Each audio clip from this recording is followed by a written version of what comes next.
In the last few years, I've started hearing this term called body positivity. Although the term is self-explanatory, I didn't know what it really meant or how exactly I could define it. All I knew about body positivity was that a bunch of fat people pose semi-naked, a little more than semi though, and write in their captions, "I'm happy with the way I look, I'm bold, I'm beautiful." And others would comment, "You are a queen, you go girl, you are so beautiful, OMG, you are so brave." And all that sounded fake to me. And I was sure that I wasn't the only one who felt that way. I knew that the body positivity movement had to mean something more and not what the Instagram influencers were propagating. So I started digging deep to understand its roots and its true meaning. The body positivity movement is a social and cultural movement that aims to promote self-acceptance and self-love regardless of one's body shape, size or appearance. It advocates for the idea that all bodies are valuable and should be celebrated. And it challenges societal beauty standards that often prioritize a narrow and unrealistic ideal of beauty. The focus should be on the overall health of the individual, both mental and physical, and not on the appearance. The history of body positivity movement is complex and has evolved over time. The body positivity movement has its roots in various feminist movements that challenged traditional gender roles and beauty standards. Early feminists, such as the suffragettes, began questioning societal expectations of women's appearances. Feminist movement of the 1960s and 70s saw a significant shift towards challenging beauty ideals and body image issues. This era gave rise to slogans like "Burn Your Bra," which symbolized resistance against the pressure to conform to beauty norms. The fat acceptance movement emerged during this time, advocating for acceptance and dignity of individuals regardless of their weight. Early pioneers like Bill Fabry and Lew Louderback formed organizations like the National Association to Advance Fat Acceptance in the 1960s, advocating for the rights and dignity of larger individuals. This laid the foundation for challenging societal biases against large bodies. Naomi Wolf's 1980 book, The Beauty Myth, critically examined the societal pressures on women to conform to unrealistic beauty standards. It highlighted how beauty was being used as a tool to control and limit women's social and economic power. In the late 1980s and 1990s, the fashion industry saw a shift with the emergence of plus-size models like Emmy Aronson and Kate Dillon. These models challenged the idea that only thin bodies could be considered attractive. In 2004, Dove launched its Real Beauty campaign, featuring women of various body shapes and sizes in their advertising. The campaign received both praise and criticism, but it marked a notable turning point in the mainstream beauty advertising. The phrase body positivity gained popularity in the early 2000s as an umbrella term for the movement. The rise of social media and blogging platforms in the 2000s allowed individuals to share their personal stories and experiences related to body image. Bloggers and online communities became spaces for people to connect and offer mutual support, bringing the message of body positivity to a wider audience.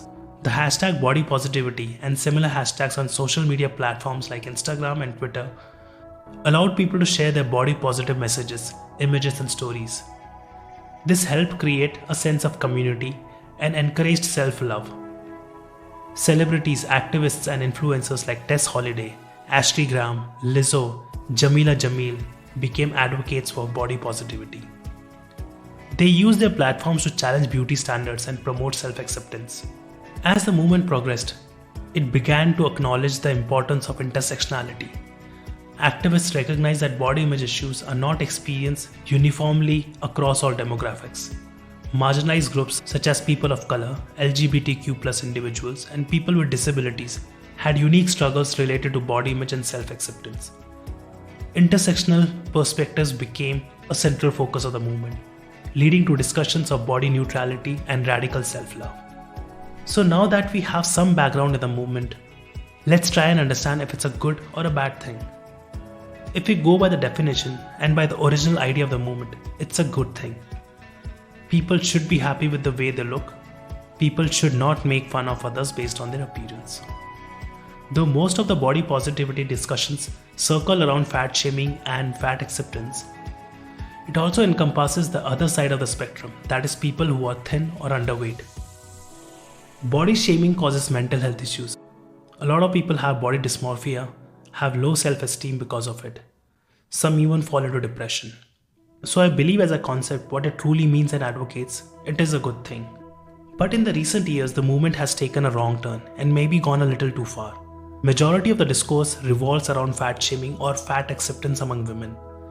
In the words of Joe Rogan, nobody cares about fat men. You can see a lot of plus size female models nowadays. But have you ever seen a male plus size model? Yes, women care more about how they look compared to men and are more likely to be affected mentally because of body shaming.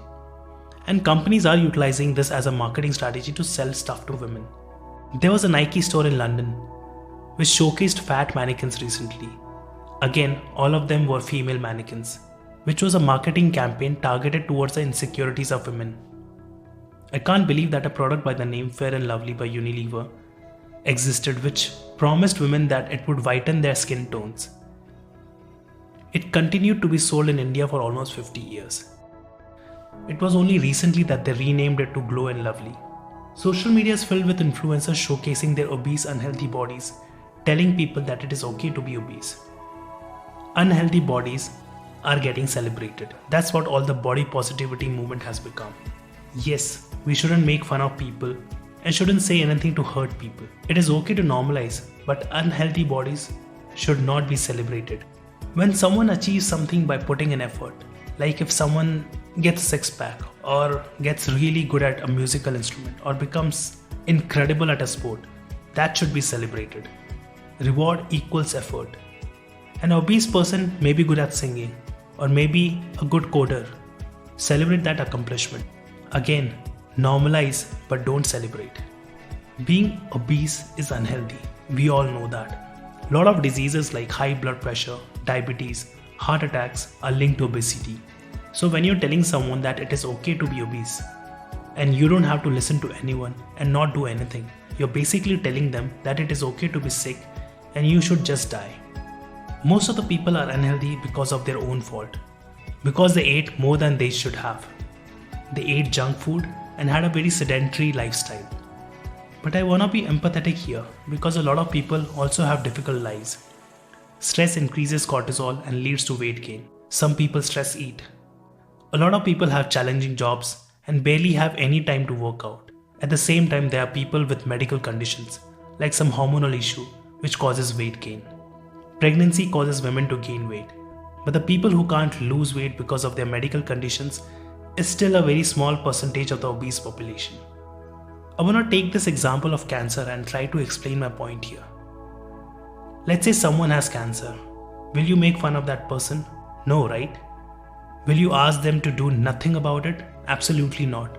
You will be kind to them, try to help them and ask them to take proper medical care so that they heal from cancer.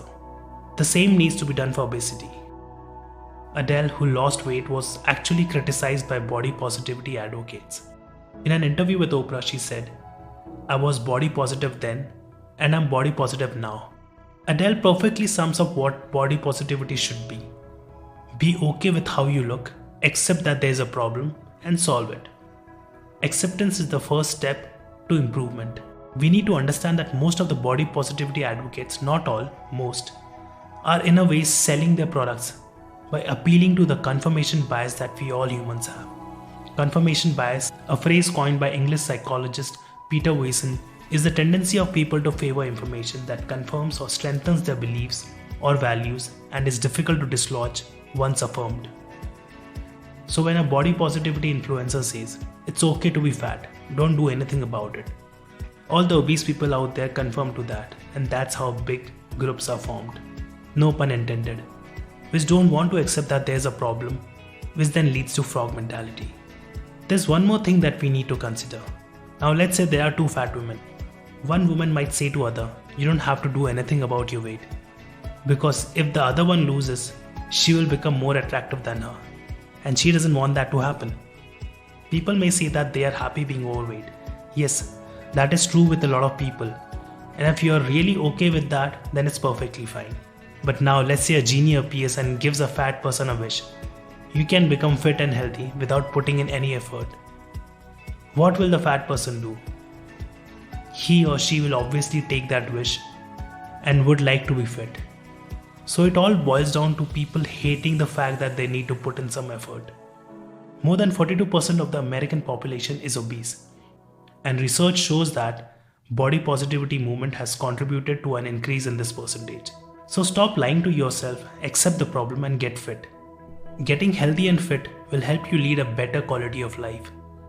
And exercise and fitness is also good for your mental health. Exercise is the most underrated antidepressant. So to sum it all up, body positivity in its true essence is a good thing, but it has caused more harm than good. So be kind to people and help them get fit and healthy. I'm gonna leave you all with this line which I read back in school. Never enjoy the luxury of mediocrity. What do you think of the entire body positivity discourse? Let me know in the comments. And if you enjoyed the video, please like and share the video and subscribe to the channel. See you in the next one.